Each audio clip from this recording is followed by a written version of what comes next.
Nasir electronics mobile computer furniture e bike भांडी centre Salgare. लग्न समारंभासाठी लागणारी भांडी संसार सेट फर्निचर मेकअप सर्व साहित्य 30% डिस्काउंट।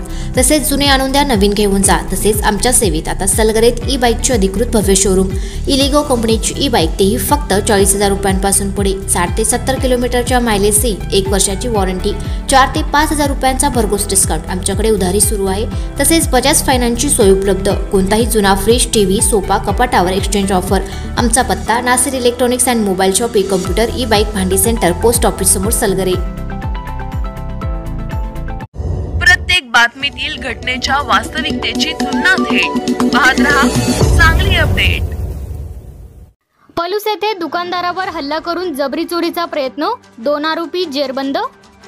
पलूस येथील सूर्यवंशी हायटेक ॲग्रो एजन्सीचे मालक संदीप रामचंद्र सूर्यवंशी यांच्यावर रविवारी रात्री दुकानाबाहेर 2 अनोळखी व्यक्तींनी हल्ला करून त्यांच्याकडील पैशाची बॅग लुटण्याचा प्रयत्न केला। सुदैवाने या घटनेत पैशाची बॅग वाचली, परंतु सूर्यवंशी यांच्या डोक्याला गंभीर दुखापत झाली।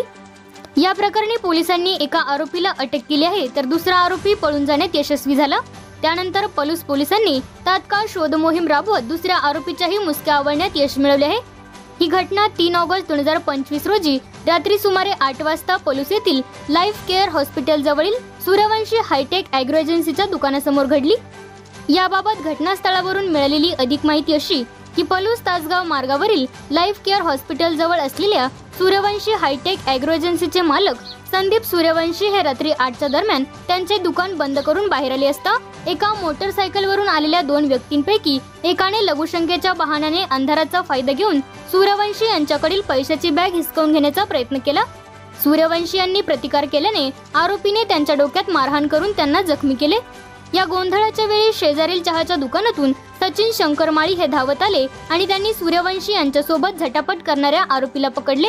या दरम्यान दुसरा आरोपी मोटरसायकल घेऊन अंधाराचा फायदा घेत पळून गेला। दरम्यान पलूस पोलिसांनी तपासाची चक्रे गतिमान करत दुसरा आरोपी ताब्यात घेण्यात यश मिळवले। या घटनेनंतर पोलिसांनी संदीप सूर्यवंशी यांच्या तक्रारीनुसार पलूस पोलीस ठाण्यात गुन्हा दाखल केला आहे। या गुन्ह्यात अटक करण्यात आलेल्या आरोपीचे नाव प्रकाश जयसिंग जाधव वय वर्ष 40 राहणार चिंचोली तालुका शिराळा जिल्हा सांगली असे आहे, तर फरार आरोपीचे नाव केतन संतोष सुतार वय वर्ष 28 राहणार वांगी तालुका कडेगाव जिल्हा सांगली आहे। या प्रकरणी भारतीय न्याय संहिता कलम 309(5) 309(6) अंतर्गत गुन्हा दाखल करण्यात आला असून पुढील तपास पोलीस निरीक्षक संदीप पाटील करत आहे।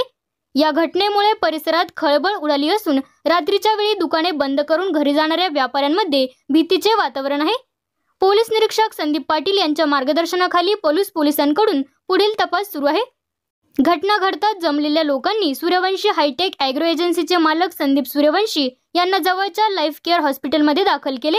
त्यांच्यावर उपचार करणाऱ्या डॉक्टर शिरीष कुमार शिंदे यांनी सूर्यवंशी यांच्या उपचाराबाबत माहिती दिली।